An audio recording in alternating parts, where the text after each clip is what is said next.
کہ امت مسلمہ بھی اس بات کی دعوے دار ہے اور اپنے ایمان کی بنیاد پر دعوے دار ہے۔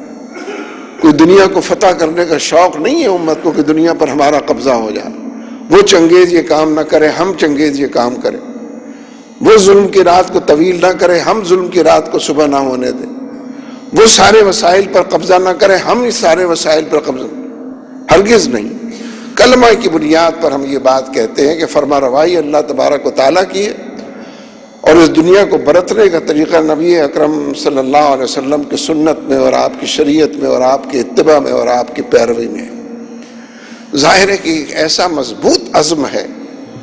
اور ایک ایسے مضبوط حوصلے کی بات، دیکھیے عزم اور حوصلے کی بات آ گئی ہے تو پھر ایک بات آپ کی خدمت میں عرض کروں۔ عزم کی مضبوطی کا انحصار ایمان کی مضبوطی پر ہے۔ یہ جو ارادے ہم کہتے ہیں نا، کمزور ارادہ، مضبوط ارادہ، اچھی اصطلاحیں، بات سمجھ میں آتی ہے اس، لیکن ضعف ارادہ کی اصطلاح بھی استعمال ہوتی ہے اور مصمم ارادے کی، کسی فرد کی اور کسی ملت کی اور کسی اجتماعیت کی، اس کے عزم سمین کا تعلق، مضبوط ارادے کا تعلق مضبوط ایمان سے۔ اللہ تبارک و تعالیٰ پر مضبوط ایمان ہوگا، میں بہت مضبوط بھی ہوں تو بھی کچھ نہیں ہوں، پھونکوں سے اڑایا جا سکتا ہوں، اس لیے کہ اللہ تبارک و تعالیٰ، قوت تو ساری اس کی ہے، کبریائی تو اس کی ہے ساری۔ جو نعرے ہم لگاتے ہیں بلا وجہ نہیں لگاتے اللہ اکبر کے نعرے، اور سچی بات یہ ہے کہ اگر سارے مسلمان، دنیا بھر کے سارے لوگ مل کر 24 گھنٹے یہی کام کریں کہ اللہ اکبر کہتے رہیں، تو اس کی کبریائی میں، اس کی بڑائی میں شمع برابر اضافہ نہیں کر سکتے۔ البتہ ان نعروں کی بنیاد پر جو ایمان کی روشنی پیدا ہوتی ہے اور جو ایمان کی چنگاری شعلہ بن کر لپکتی، ان نعروں کی بنیاد پر ہم اس کی کبریائی سے کچھ حصہ پاتے ہیں، کچھ قوت اور توانائی اپنے اندر پاتے ہیں، کچھ حوصلوں کے اندر جرأت پاتے ہیں، کچھ کرنے اور کر گزرنے کا عنوان اپنی زندگی میں سلیقہ پاتے ہیں۔ اور گئے گزرے لوگ، محاورہ گئے گزرے استعمال ہوتا ہے نا، ایسے ایسے مجاہد، دبلے پتلے لوگ، نحیف و زار لوگ، جن کی پسلیاں گنی جا سکتی ہوں، جن کی غذا کے بارے میں لوگ کہیں کہ کھاتے پیتے بھی کچھ زیادہ نہیں ہے، یہ جو معمولی اور گیا گزرا جسم و جان کا انسان جری اور بے باک اور آگے بڑھ کر میدان عمل میں نکلنے، یہ اللہ تبارک و تعالیٰ کی کبریائی سے حصہ پاتا ہے، اس کی قوت سے توانائی پاتا ہے، یعنی اس پر ایمان کے نتیجے میں۔ اس لیے فی الاصل مضبوط ایمان اور ارادہ اور حالات سے خوف نہ کھانا، حالات میں سے راستہ بنانا اور حالات میں امید کا چراغ روشن رکھنا، مسلمان کے لیے تو نبی اکرم صلی اللہ علیہ وسلم کی ذات ہی کافی ہے ایمان کے چراغ کو روشن رکھنے کے لیے۔ گناہوں کا عمل جاری رہتا ہے، معصیتوں میں ہم گرے ہوتے ہیں، اندھیروں میں ہم دور تک نکل گئے ہوتے ہیں، بے عملی کا ہم شکار ہو گئے ہوتے ہیں، لیکن نبی اکرم صلی اللہ علیہ وسلم کا نام نامی ہے، اس پہ گرامی ہے، آپ کی محبت ہے اور آپ کی عشق ہے کہ اس کے نتیجے میں قوت اور طاقت اور فرمانروائی کی طرف ہم بڑھتے ہیں۔ اس لیے ہم بھی اس بات کے دعوے دار ہیں کہ پوری دنیا کا مقدر اسلامی نظام، پوری دنیا کا مستقبل اسلامی انقلاب، پوری دنیا کے اندر امن و آشتی کا پیغام شریعت مطہرہ کے اندر موجود ہے۔ پوری دنیا جن مسائل سے، حالات کی خرابی سے، جس غربت اور ظلم کی چکی کے اندر پستی ہوئی نظر آتی ہے، اس کا کوئی علاج نہیں ہے سوائے اس کے کہ قرآن و سنت کی طرف لوٹا جائے، سوائے اس کے کہ اللہ اور اس کے رسول کی تعلیمات کو عام کیا جائے۔ یہ میری اور آپ کی ذمہ داری ہے، اس کو دعوت اللہ کہتے ہیں، قرآن کی دعوت کہتے ہیں۔ لوگوں کو اس طرف بلایا جائے، دل و دماغ کی دنیا کو متوجہ کیا جائے، جد و جہد کا پیکر بنا جائے، کشمکش کو جا بجا ہر مورچے، ہر محاذ پر مول لیا جائے، تسلسل کے ساتھ یہ اللہ تبارک و تعالیٰ کی کبریائی اور اس کی قوتیں اور اس کا حاضر و ناظر اور اس کا سمیع و بصیر ہونا، ان تمام چیزوں سے بندوں کی دنیا میں اس سے ایک ہلچل پیدا کی جائے۔ یعنی اللہ تبارک و تعالیٰ کی صفات اور ذات کے حوالے سے طبیعت اور مزاج کے اندر یہ ٹھیک ہے، اس کے لیے مراقبہ بھی کرنا چاہیے، میں تو اس کے خلاف کبھی بھی میں نے مراقبہ کرنا چاہیے، لیکن اس کے لیے میدان کے اندر نکلنا، کفر کی جو یلغار ہے، جو طاقتیں ہیں، ابھی 3-4 دن پہلے واشنگٹن میں راؤنڈ ٹیبل کانفرنس تھی وائس آف امریکہ کی، مجھے بھی انہوں نے یہاں سے شریک کیا ہوا تھا پورے کانفرنس میں، اور لاہوری سے ایک صاحب اور بھی تھے، نام نہیں لیتا، اچھی بات نہیں ہے۔ سیکولر لوگوں کے بادشاہ اور امام۔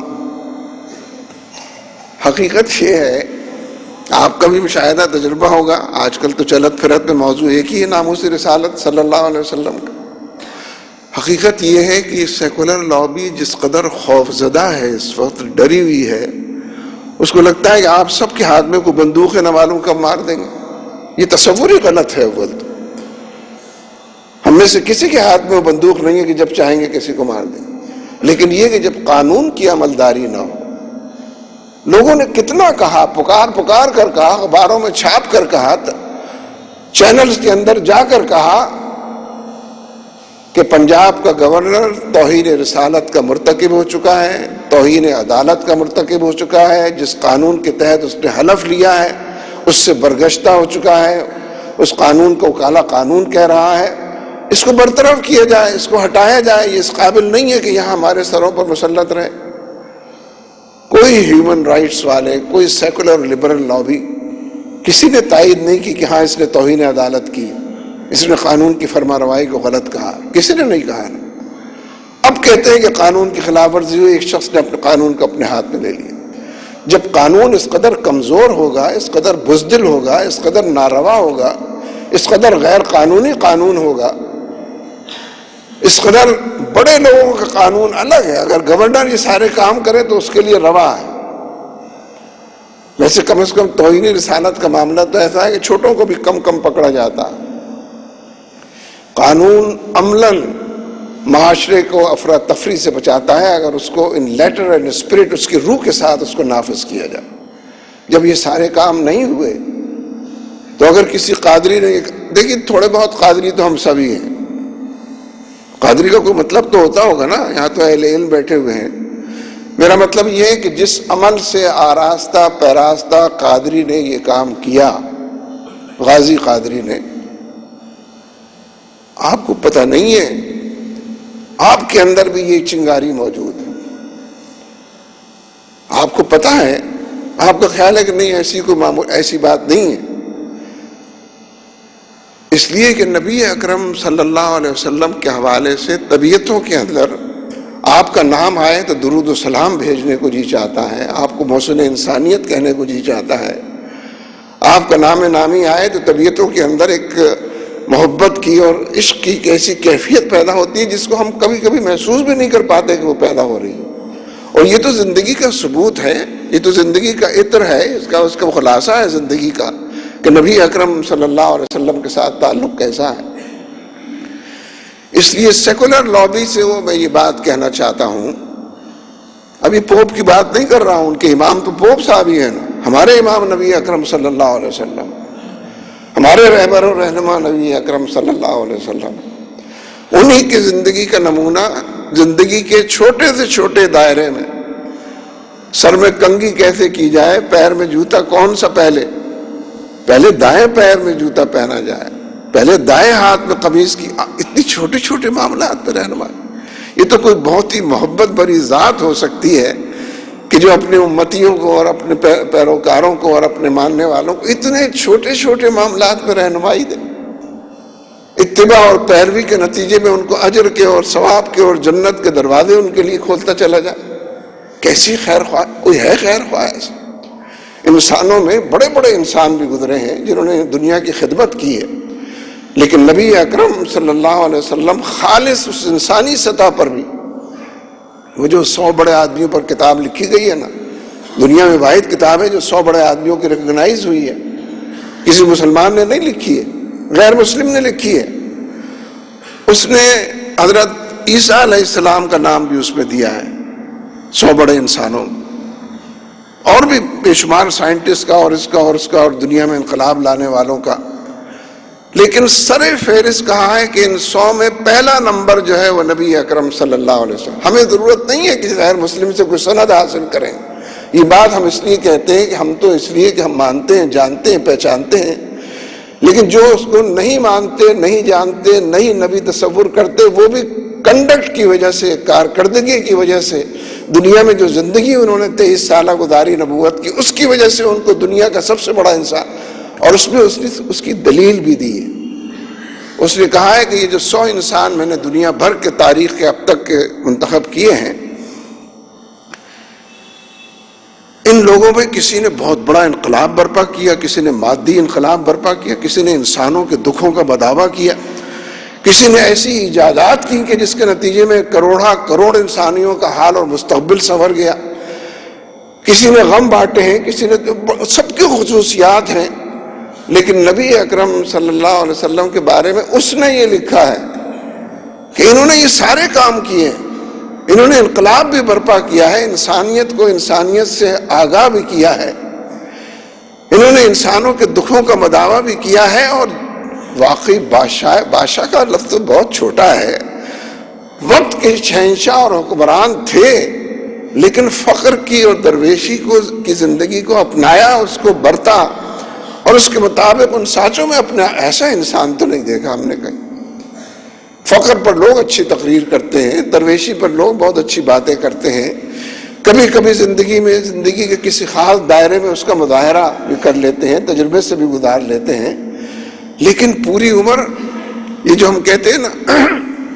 کہ سلام اس پر کہ جس نے بادشاہی میں فقیری کی، یہ ایسے ہی نعت گوئی نہیں ہے، محض شعر و اشعار کی دنیا نہیں ہے، اس ایک مصرے کے اندر اس پوری زندگی کو بھی کوزوں میں بھرا گیا ہے جو فقر کی زندگی ہے، درویشی کی زندگی، کہ آپ بیٹھے ہیں اور مال آیا ہوا ہے اور مال تقسیم کر رہے ہیں اور گھنٹوں اس کے اندر صرف کرتے ہیں، سارا مال تقسیم ہو جاتا ہے تو گھر پہنچتے ہیں اور پوچھتے ہیں کہ ہے کوئی کھانے کے لیے کوئی چیز ہے، تو پتہ چلتا ہے کہ آج تو کچھ بھی نہیں ہے کھانے کے لیے۔ پتہ تو پہلے بھی ہوگا انہیں، اس میں سے کچھ بچا نہیں لیا کہ بھئی یہ گھر کے لیے بھی تو لے جانا چاہیے نا، آخر گھر میں پتہ نہیں کیا حال ہے، پچھلے وقت بھی کھانا نہیں۔ سلام اس پر کہ جس نے بادشاہی میں فقیری کی، کھڑے ہو کر پڑھیں، بیٹھ کے پڑھیں، یہ اصل تو بات ہی ہے کہ اس کلام کو بار بار پڑھیں، دل و دماغ کی دنیا میں اس کو بسائیں اور اس کو ایک میزان کے طور پر رکھ دے گا۔ اس لیے حقیقت یہ ہے کہ اس وقت پورے ملک کا منظرنامہ کئی حوالوں سے شعلہ بجا بنا ہوا ہے، اور معاشرے کے اندر بے دین اور بے خدا لابی یا سیکولر لابی اور لبرل لوگ اور امریکہ کی امامت میں جو لوگ ہاتھ باندھ کر کھڑے ہو گئے یا ہاتھ کھول کر کھڑے ہو گئے ہیں، وہ سب اس پوری تھیم کو لے کر چل رہے ہیں کہ جو کچھ ہوا ہے غلط ہوا ہے، حالانکہ ڈرے ہوئے اور خوفزدہ ہیں۔ مجھ سے جب ان صاحب نے جو لاہور سے شریک تھے اس گول میز کانفرنس میں واشنگٹن کی، انہوں نے کہا کہ آپ کھل کر بات کریں نا کہ آپ کس کی تائید کرتے ہیں اور کس کی مخالفت، تو میں نے کہا یہ تو کام اب آپ کے ذمہ، ہم نے تو لاکھوں کے درمیان کراچی میں کھل کر بات کی ہے، ہر جلسے جلوس میں روزانہ بات کرتے ہیں، ابھی آپ کے چینل پر بھی بات کر رہے ہیں ہم اس گول میز کانفرنس میں، لیکن آپ تو ذرا کھل کر بتائیں کہ آپ کا ملجا اور ماوا کون، آپ کا کلمہ کیا ہے جو آپ پڑھتے ہیں، اور آپ سلمان تاثیر کو بے قصور اور شہید کہنے کے روادار ہیں اور دوسرے آدمی کے بارے میں زبان تان اپنی دراز کرتے ہیں، تو آپ کھل کر بات کریں، آپ کو لاہور میں جلسہ کریں یا کراچی میں اسی طرح کی ریلی کریں جس میں لاکھوں لوگ شریک ہوں اور کھل کر کہیں کہ ہم نہیں مانتے ایسے دستور کو، صبح بے نور کو۔ تو اس لیے میں یہ بات کہنا چاہتا ہوں کہ ہماری لڑائی کسی سے نہیں ہے، ہم اس معاشرے کے لوگ ہیں، یہ مسلمانوں کا معاشرہ ہے، لیکن یہاں پوپ کی بات نہیں چلے گی، پوپ کی بات قابل مذمت ہے، یہ ہمارے اندرونی معاملات میں مداخلت ہے، یہ ہمارے دین کے اندر مداخلت ہے کہ ختم نبوت کے قانون کو بھی ختم کیا جائے اور اسی کے ساتھ ساتھ توہین رسالت کے قانون کو بھی ختم کیا جائے۔ پوری سیکولر لابی کو پوپ کی اس بات کی مذمت کرنی چاہیے، برات کا اعلان کرنا چاہیے کہ یہ بیان ہمارا نہیں ہے۔ یعنی جو لوگ اس کو ایک اصول اور کلیہ اور قاعدہ اور ضابطہ سمجھتے ہیں کہ ملکوں کو اپنی آزادی کے ساتھ اور جمہوریت کے حوالے سے اپنے فیصلے خود کرنے چاہیے، اصل میں کسی نے یہ بات آپ کو بھی بتائی ہوگی اور آپ کے علم میں پہلے سے بھی ہوگی، پڑھا بھی ہوگا آپ نے، بتایا بھی ہوگا۔ یہ جو توہین رسالت کا قانون بالآخر اس شکل کے اندر 295C کے حوالے سے موجود ہے، یہ قانون بھی اچانک اتفاقاً اور حادثاتی طور پر نہیں بنا کہ کسی نے بنا دیا اور قبول کر لیا گیا۔ اہل علم نے، ہمارے علماء کرام نے اس میں کوششیں کی ہیں، اس میں جو کمی کسر رہ گئی تھی اس کو پورا کرنے کے لیے جدوجہد کی ہے، اور استدلال کے میدان میں قرآن و سنت کے حوالے سے پوری تاریخ کا حوالہ یہی ہے۔ 1400 سال میں امت میں کبھی اس پر اختلاف نہیں رہا، ہمیشہ سے اتفاق ہے کہ توہین رسالت کی سزا موت، اور نبی اکرم صلی اللہ علیہ وسلم کی طرف سے ہے، اس لیے اس میں کوئی ترمیم نہیں کر سکتا۔ ترمیم کا، تنسیخ کا، اضافے کا، کمی کا، کمزوری کا کوئی پہلو، یہ ذہن میں کوئی اس طرح کی بات آنا خود ہی توہین رسالت بن جاتی ہے۔ اللہ تعالیٰ محفوظ رکھے اس سے۔ اس لیے ہم تمام سیکولر لابی کے لوگوں سے یہ بات کہتے ہیں کہ وہ اپنا قبلہ اور کعبہ درست کریں۔ ہم ان کا چیلنج بھی قبول کرتے ہیں۔ ہم یہ سمجھتے ہیں کہ وہ 2 اور 2 4 کی طرح کوئی بات کرنا چاہتے ہیں تو ہم اس کے لیے تیار ہیں۔ ہم یہ پوچھنا چاہتے ہیں کہ گورنر پنجاب نے جو کچھ کیا، کوئی ریکارڈ پر آپ کا بیان ہے مذمت کا؟ کسی نے کہا کہ گورنر پنجاب نے توہین عدالت کی ہے، چلیے رسالت نہ کریں، کہیں ابھی؟ کسی نے کہا کہ گورنر پنجاب نے قانون کو اپنے ہاتھ میں لیا ہے اور کہا ہے کہ میں اس کی سزا معاف کراؤں؟ آپ نہیں ہیں ریکارڈ پر، آپ یہ بات نہیں کہتے کبھی۔ چلیے ہم نے تو اضافی بات بھی کی کہ اس نے توہین رسالت کی ہے۔ اب جو پوپ کا بیان آیا ہے، کسی ہیومن رائٹس کی تنظیم نے، جتنی تنظیمیں پائی جاتی، کسی نے مذمت کی اس کی؟ نہیں کرتے ہیں مذمت۔ یہ پاکستان کے اندرونی معاملات کی جو بات کرتے ہیں کسی اور دائرے میں کرتے ہیں۔ اس لیے ہمارا ایک فرض یہ بھی بنتا ہے، میرا اپنا تاثر یہ ہے، یہاں تو اہل علم بیٹھے ہیں وہ زیادہ بہتر جانتے ہیں اس بات کو، میرا اپنا تاثر یہ ہے کہ ہمارے بہت سے مخلص اور بہی خواہ اور بھلے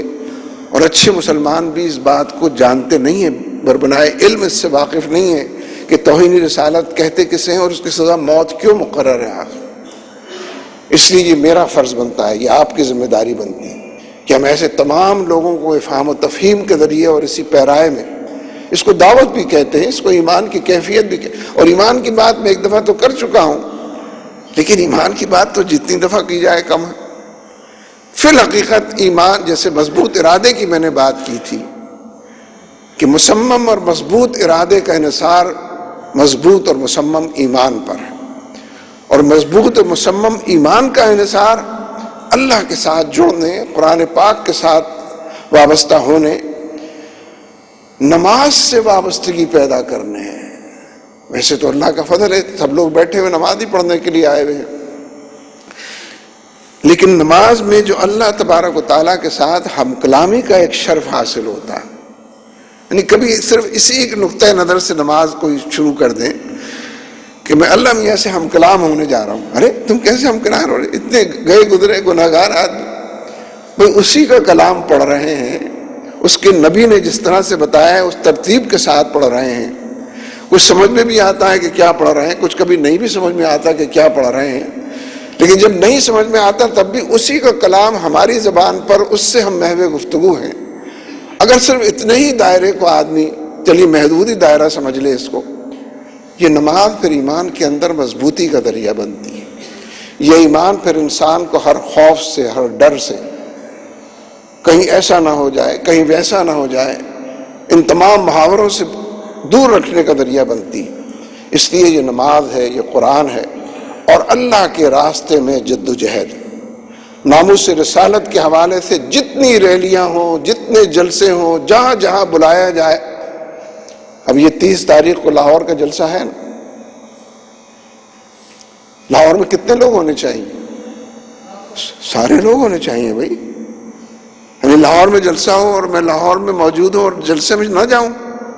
کسی عذر کی وجہ سے، تو محرومی ہے بڑی۔ نبی اکرم صلی اللہ علیہ وسلم کی ناموس کو ہماری ضرورت نہیں ہے، اللہ تبارک و تعالیٰ ورفعنا لک ذکر، اللہ تعالیٰ ہی کافی ہے، لیکن ہم اپنے ایمان کی سلامتی کے لیے، اس کے تحفظ و بقا کے لیے، اس میں اضافے اور اس ایمان کے بلیوں اچھلنے کے لیے ناموس رسول کی ضرورت ہے کہ اس کے تحفظ میں اپنا کردار ادا کرے۔ اس لیے یہ تو محرومی، بڑی محرومی ہے کہ جب معاشرے کے اندر پوری سیکولر لابی بین الاقوامی تائید اور اس کی سرپرستی کے نتیجے میں، کسی نے کل یہ بات کہی تھی، اچھی بات کہی تھی کہ پوپ صاحب آپ کو اگر کچھ کرنا ہے تو ڈاکٹر عافیہ کے بارے میں کچھ کریں جس کو 86 سال کی سزا ہو گئی ہے۔ آپ کو اگر کچھ کرنا ہے تو ان 400 فلسطینیوں کے بارے میں کریں، گوانتانامو بے کے اندر جو لوگ پڑے ہوئے مدت ہائے دراز سے، ان کے بارے میں کچھ کریں۔ آپ کے حصے انصاف اور حصے عدل کہاں چرنے چلی جاتی ہے، کہاں گم ہو جاتی ہے؟ جب اصل ظالموں کا ذکر آتا ہے جو امریکہ کے صدور 1 2 3 کر کے آتے ہیں، جو پوری مغربی دنیا کے صدور، یعنی ابھی پھر اس نے جو نیٹو کا کمانڈر ہے اس نے پھر یہ بات کہی ہے کہ شمالی وزیرستان میں کارروائی کی جائے۔ یہ جو ڈکٹیشن لوگ دینے لگے ہیں یہ ہماری کمزوری کی وجہ سے، کہ ہمارے حکمران بزدل ہیں، ان کا اقتدار کیونکہ شارٹ لیوڈ ہے، انہیں نہیں پتا کب اقتدار چلا، اس کو تحفظ دینے کے لیے وہ امریکہ کا ساتھ دیتے ہیں۔ اس لیے میرے دوستوں، میں نے بات یہاں سے شروع کی تھی کہ پورے ملک کے اندر ایک ہیجانی کیفیت موجود ہے۔ ہم اس ہیجانی کیفیت کو صبر اور حوصلے کے اندر تبدیل کرنا چاہتے ہیں۔ ہم طبیعتوں کی جھنجھلاہٹ اور غصہ جو فطری ہے، جو طبیعتوں کے اندر اس وقت جھنجھلاہٹ اور غصے اور رد عمل کی کیفیت ہے، اس کو اللہ سے لو لگانے کا عنوان بنانا چاہتے ہیں۔ اور جب ہم اللہ کے ساتھ جڑیں گے، نہیں جڑ سکتے جب تک نبی صلی اللہ علیہ وسلم کی اطاعت اور پیروی نہ کریں۔ آپ کی اتباع کے بغیر اللہ کو راضی کرنے کا کوئی طریقہ ہی نہیں ہے، ممکن ہی نہیں ہے کہ آپ کی اتباع اور پیروی کے بغیر اور آپ کی اطاعت اور آپ کے یعنی نبی اکرم صلی اللہ علیہ وسلم ہی کے زمانے میں آیات تو جبھی نازل ہوئی ہے نا،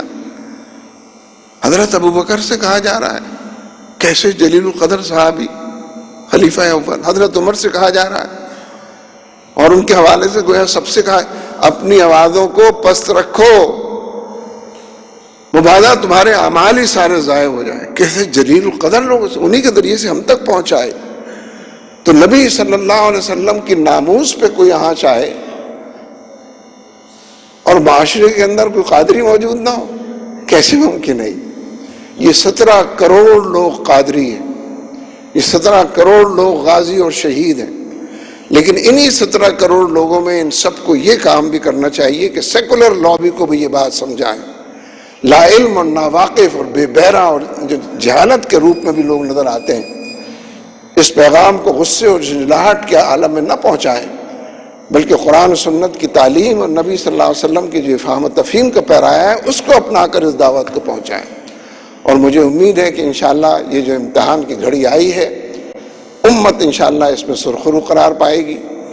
اور اپنے قدموں میں جماؤ بھی دیکھے گی اور بصیرت اور بصارت کی نگاہوں سے اپنے انقلاب کی منزل کو بھی پائے گی۔ اللہ تبارک و تعالی ہمارا حامی و ناصر ہو۔ اقول قولی ھذا استغفر اللہ لی ولکم ولسائر المؤمنین۔